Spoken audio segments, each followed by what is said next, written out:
नमस्कार दोस्तों, welcome to UPSC with Manisha Rathore. ठीक है, तो आज हम इंडियन पॉलिटी का 4th चैप्टर पढ़ेंगे which is preamble of the constitution. First part मैंने आपको पढ़ा दिया था। ठीक है, अगर फर्स्ट पार्ट की जो वीडियो है आपको मेरे डिस्क्रिप्शन बॉक्स में उसका लिंक मिल जाएगा। ठीक है, तो अब हम सिग्निफिकेंस ऑफ द प्रीएम्बल से पढ़ेंगे। तो क्या बोल रहा है मेरा significance of the preamble. The preamble embodies basic philosophy and fundamental values जैसे political, moral and religious values. जो प्रीएम्बल था मेरा उसमें एक बेसिक फिलॉसफी यानी फंडामेंटल वैल्यूज़ जो थी वो कंटेन करता था। कौन सी वैल्यूज़ थी वो? जैसे मेरी पॉलिटिकल वैल्यू होगी, मोरल वैल्यू हो गई और रिलीजियस वैल्यू हो गई। ठीक है, जिस पे जो मेरा कॉन्स्टिट्यूशन था वो बेस था। अब ये क्या कंटेन करता था? It contains the grand and noble vision of the constituent assembly. ये कॉन्स्टिट्यूएंट असेंबली का एक नोबल विजन जो था उसको कंटेन करता था, एक ग्रैंड विजन को कंटेन करता था। And reflects the dream and aspirations of the founding father of the constitution. And reflect करता था, ठीक है, किसके ड्रीम पे? जो हमारा जो founding father of the constitution थे उनको। ठीक है, वो कौन थे वो आप मेरे कमेंट बॉक्स में कमेंट करिए। ठीक है, अब यहाँ पे क्या है?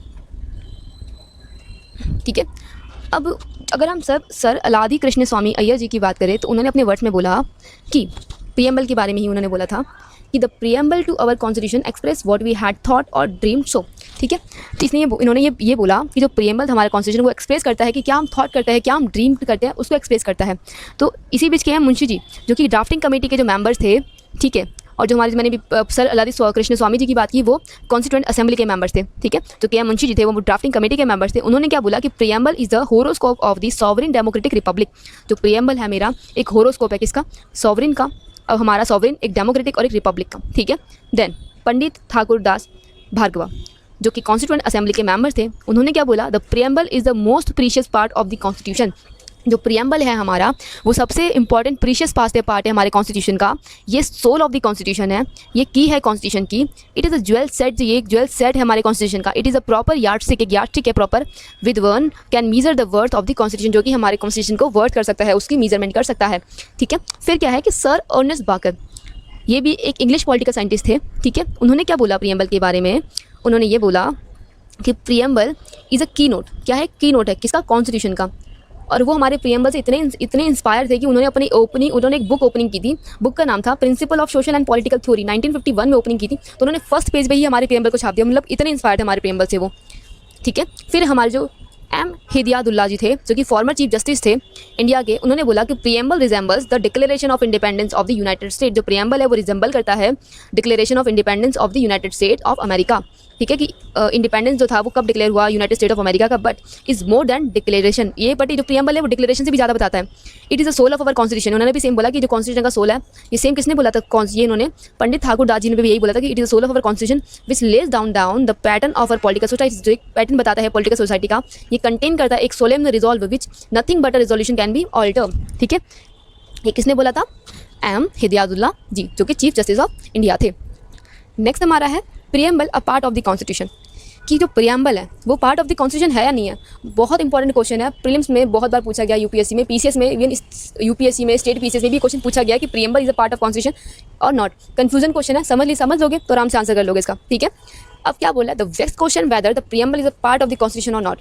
ये एक बहुत ही कंफ्यूजन सा क्वेश्चन है कि प्रीएम्बल जो है हमारे कॉन्स्टिट्यूशन का पार्ट है भी या नहीं। तो यहाँ पे हम दो केस देखेंगे। ठीक है, दोनों केस में जजमेंट दिया सुप्रीम कोर्ट ने, एक में कहा है और एक में कहा नहीं है। जरा एंड रीजन भी देख लेंगे हमारे। ठीक है, कि क्या है। अब क्या बोल रहा है बेरूबारी केस में? In the Berubari case 1960, Berubari case जो था 1960 का, उसमें सुप्रीम कोर्ट ने बोला कि प्रीएम्बल जो है एक जनरल पर्पस को शो करता है। बिहाइंड इसके जितने भी इसके प्रोविजन है, सेवरल प्रोविजन जो है प्रीएम्बल के, उनका एक जनरल पर्पस जो है वो शो करता है। And is the key two minds of the makers of the constitution. ठीक है, और हमारे जो कॉन्स्टिट्यूशन के जो मेकर्स थे, ठीक है, उनके भी जैसे माइंड की एक जैसे वो भी चाहते थे कि प्रीएम्बल बने। ठीक है, तो उनके भी कुछ थॉट्स है प्रीएम्बल में। Further where the terms used in the article are ambiguous and capable of more than one meaning. और जो हमारे इसमें जो आर्टिकल्स हैं वो उनका जो मीनिंग एक से ज़्यादा बता रहा है। ठीक है, some assistance as inspiration interpretation में be taken from the objectives. ठीक है, इसकी जो कुछ असिस्टेंस है, कुछ इंटरप्रिटेशन है, वो इसके ऑब्जेक्टिव को एनरिच करती है जो कि इन द प्रीएम्बल। ठीक है, despite this recognition of the significance of the preamble the supreme court the constitution ओपाइंड that the preamble is not a part of the constitution. तो प्रीएम्बल ने यहाँ पे बोला कि जो सुप्रीम कोर्ट ने यहाँ पे बोला जो प्रीएम्बल है, कहाँ कौन से बेरूबारी केस में सुप्रीम कोर्ट ने बोला कि जो प्रीएम्बल है वो कॉन्स्टिट्यूशन का पार्ट नहीं है। ठीक है, तो उन्होंने उनका जो ओपिनियन था, उन्होंने क्या बोला कि preamble is not a part of the constitution. अब नेक्स्ट केस देखते हैं हमारा। नेक्स्ट केस मेरा है केशव नंदा भारती केस। अब केशव नंदा भारती केस 1973 में आया था, तो सुप्रीम कोर्ट ने रिजेक्ट कर दिया था द अर्लियर ओपिनियन, उनका जो अर्लियर ओपिनियन था बेरूबारी केस में। बेरूबारी केस फर्स्ट आया था ना 1960 में आया था और ये 1973 में आया था। तो सुप्रीम कोर्ट ने अपना जो ओपिनियन था, ठीक है, उसको रिजेक्ट किया। सुप्रीम कोर्ट ने अपने ओपिनियन को रिजेक्ट किया जो पिछले वाले केस में दिया था, और ये बोला कि preamble is the part of the constitution. तो उन्होंने क्या बोला कि प्रीएम्बल जो है वो कॉन्स्टिट्यूशन का पार्ट है। इट ऑब्जर्व दैट द, ठीक है, preamble a of extreme importance, उन्होंने ये ऑब्जर्व किया प्रीएम्बल है बहुत ही इंपॉर्टेंट है, and the constitution should be read and interpreted in the light of the grand and noble vision express in the preamble. जो कॉन्स्टिट्यूशन को रीड करना चाहिए, ठीक है, एक इसका जो नोबल विजन है, ग्रैंड विजन है, जो कि लाइट मारता है, किस पे जो प्रीएम्बल एक्सप्रेस करना चाहता है, प्रीएम्बल का जो कुछ विजन है उसको एक्सप्रेस करना चाहता है। फिर नेक्स्ट मेरा है LIC केस, ठीक है, ऑफ इंडिया, जो कि 1995 में हुआ था। तो यहाँ पे भी सुप्रीम कोर्ट ने बोला कि preamble is a integral part of the constitution. जो प्रीएम्बल है मेरा वो integral part of the constitution है, ठीक है। तो अब क्या है, तो यहाँ पे फर्स्ट बेरूबारी केस में उन्होंने ये बोला कि जो प्रीएम्बल है वो कॉन्स्टिट्यूशन का पार्ट नहीं है, बट केशव नंदा भारती केस 1973 और LIC केस 1995 इन दोनों में उन्होंने जजमेंट दिया जो प्रीएम्बल जो है मेरा वो कॉन्स्टिट्यूशन का पार्ट है। डन। अगर हम other part of the constitution की बात करें, ठीक है, जो कि इनैक्ट हुआ है, लेकिन जो प्रीएम्बल तो हमारा एक ही बार इनैक्ट हुआ है, तो प्रीएम्बल की कुछ चीज़ें हैं जो कि हमें नोट करनी चाहिए। पहली चीज़ है कि जो preamble is neither a source of the power to legislature. जो प्रीएम्बल है वो ना ही तो source of power of legislature है और ना ही prohibition upon the power of the ना ही किसी लेजिस्लेचर की पावर को प्रोहिबिट करता है। It is a non justiciable है, ठीक है। ये थोड़ी कि प्रीएम्बल जो लिखा वो नहीं हो रहा आपके साथ, आप कोर्ट में भाग जाओगे, नॉट पॉसिबल, क्योंकि ये नॉन जस्टिशिएबल है। इंपॉर्टेंट क्वेश्चन है। DPS भी non justiciable, fundamental duties are non justiciable, fundamental rights are justiciable, preamble are not justiciable, ठीक है। मतलब क्या है कि इसको अगर इसे कोई प्रोविजन है जो कि वाइड या वायलेटेड हो रहा है तो आप कोर्ट में इन्फोर्स नहीं कर सकते इसको, ठीक है। तो it is not enforceable by the court. Next मेरा भी है amendability of the preamble. Preamble को अमेंड किया जा सकता है या फिर नहीं किया जा सकता, तो ये भी पढ़ लेते हैं। क्वेश्चन बहुत इंपॉर्टेंट है और कंफ्यूजिंग क्वेश्चन है, ठीक है। तो क्या बोल रहा है, whether the preamble can be amended under the article 368 of the constitution. बोलता है कि क्या प्रीएम्बल को अमेंड कर सकते हैं अंडर आर्टिकल 368 में। तो first time in the historic Kesavananda Bharati case, अब केशव नंदा भारती केस दोबारा आ गया 1773, ठीक है। इट वॉज और that the preamble can not be announced as it is not the part of the constitution. अब क्या बोल रहा है ये कि ये बताया गया कि that the preamble can not be amended. जो प्रीएम्बल है वो अमेंडमेंट नहीं हो सकता, it is not a part of the as it is not the part of the constitution. दोबारा से ये बोला कि प्रीएम्बल जो है पार्ट ऑफ द कॉन्स्टिट्यूशन नहीं है, लेकिन एक पेटिशनर थी जिसमें कंटेंट किया the amending power in article 368 can not B use. जो अमेंडिंग पावर है 368 क्या अमेंडिंग पावर थी, हमने पढ़ा था लास्ट में कि 2 टाइप ऑफ अमेंडमेंट थे, ठीक है। तो यहाँ पे क्या है कि हम अमेंड तो कर सकते हैं, ठीक है, लेकिन ये डिस्ट्रॉय या डैमेज नहीं करना चाहिए बेसिक एलिमेंट्स ऑफ द, ठीक है, प्रीएम्बल। जो प्रीएम्बल के जो बेसिक स्ट्रक्चर है, उसका जो बेसिक फीचर है उसको नहीं डिस्ट्रॉय करना चाहिए, ठीक है, ना ही फंडामेंटल फीचर को डिस्ट्रॉय करना चाहिए, ठीक है। ये प्रीएम्बल जो कि प्रीएम्बल में भी बता रहा है, ठीक है, जो कि इन द प्रीएम्बल। अब क्या बोला है, the supreme court however held that the preamble is a part of the constitution. अब प्रीएम्बल दोबारा सुप्रीम कोर्ट ने ये भी बोला था कि प्रीएम्बल जो है वो पार्ट ऑफ द कॉन्स्टिट्यूशन है। The court stated that it is opinion tendered bye in the Berubari case 1976, ठीक है। बेरूबारी केस जो था 1996 में, उसमें टेंडर किया गया।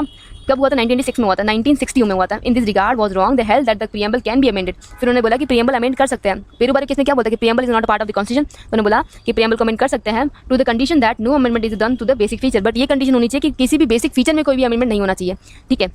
तो the preamble has been amended only once so far. जो प्रीएम्बल जो है वो सिर्फ एक ही बार अमेंड किया गया 1976 में 42nd कॉन्स्टिट्यूशनल अमेंडमेंट एक्ट के साथ, विच वॉज, जिसने हमने स्टार्टिंग में ही चैप्टर में पढ़ा था कि 42nd अमेंडमेंट एक्ट ने 3 वर्ड्स को यहाँ पे अमेंड किया या 3 वर्ड्स को ऐड किया, socialist, secular and integrity to the preamble. This amendment was held to be valid. तो मीन्स की लास्ट क्वेश्चन हमारा क्या है कि प्रीएम्बल अमेंड हो सकता है, ठीक है। तो यस अमेंड हो सकता है, बट बेसिक फीचर को नहीं करना चाहिए, बस जो बेसिक फीचर है उसको डिस्ट्रॉय नहीं होनी चाहिए, ठीक है। तो प्रीएम्बल था बट अभी तक सिर्फ एक ही बार उसको अमेंड किया है, that is 42nd amendment act constitutional, ठीक है। 42nd Constitutional Amendment Act 1976. Three words have been added in the preamble: the socialist, secular, and integrity. Okay. अब कुछ प्रीवियस क्वेश्चन है, ठीक है, तो जरा वो भी देख लेते हैं। तो फ्रेंड्स मैं आज से प्रीवियस क्वेश्चन भी स्टार्ट करवा रही हूँ उसमें, ठीक है। तो फर्स्ट क्वेश्चन मेरा 2017 में आया था, क्वेश्चन नंबर 48 था। ये बोलते the mind of the makers of the constitution of India is reflect in which of the following. The constitutional makers के जो माइंड है वो किस बात को रिफ्लेक्ट करते हैं? The preamble, the fundamental right, see the directive principle state policy, the fundamental duties. तो रीजन है 4.4 आपका जो बुक है, जो 4.4 जो पेज नंबर है, रीजन ये बता रहा है it reflect the dreamed and aspirations of the founding father of the constitution. ये रिफ्लेक्ट करता है, ठीक है, कौन? प्रीएम्बल। आंसर इसका प्रीएम्बल है, ठीक है। फर्स्ट ए इसका आंसर है प्रीएम्बल। ये रिफ्लेक्ट करता है एस्पिरेशंस को, ठीक है, founding father of the constitution, ठीक है, किसके? Founding father of the constitution aspirations को, और एक्सप्रेस करता है व्हाट वी हैड और ड्रीम्ड सो लॉन्ग, जो कि हमने उन्होंने सोचा और उन्होंने ड्रीम किया। नेक्स्ट क्वेश्चन मेरा है टू क्वेश्चन है, 2017 में ही आया था, question number 38, which one of the following objective is not embodied in the preamble of the constitution. अब जो कॉन्स्टिट्यूशन ऑफ इंडिया है, ठीक है, इसमें से कौन सा उसका जो ऑब्जेक्टिव नहीं है प्रीएम्बल में? Liberty of thought, economic liberty, liberty of expression, liberty of belief. तो 3.17 पेज नंबर है आपका। रीजन इसमें है 3.17 में पूरा का पूरा प्रीएम्बल लिखा है, तो वहाँ पे लिबर्टी ऑफ थॉट था, लिबर्टी ऑफ एक्सप्रेशन था, फेथ था, बिलीफ था एंड वर्शिप था, but liberty of economic liberty नहीं था। तो answer is B. Okay, next है मेरा economic justice as one of the objective of the constitutional maker has provided. जो इकोनॉमिक जस्टिस किस में प्रोवाइड किया था? तो प्रीएम्बल में तो किया है, ठीक है। तो 3.17 ने पेज नंबर में लिखा है justice of social, economic and political justice, ठीक है। और एक डीपीएसपी है, तो आपका आंसर इज बी। इसमें आर्टिकल 38 में बोलता है डीपीएसपी में कि to promote welfare of the people by securing a social order, ठीक है, लोगों को वेलफेयर प्रमोट करना और जस्टिस देना, सोशल, इकोनॉमिक एंड पॉलिटिकल, ठीक है, ये डीपीएसपी में आप, ठीक है। तो फ्रेंड्स, थैंक यू मेरी वीडियो को देखने के लिए। अगर मेरी वीडियो आपको पसंद आई हो, ठीक है, कुछ भी एडवाइस हो तो प्लीज़ मेरे कमेंट बॉक्स में मुझे कमेंट कीजिए। और अगर आप मेरे चैनल पर नए हैं तो प्लीज़ मेरे चैनल को सब्सक्राइब कीजिए। Thank you for watching my video.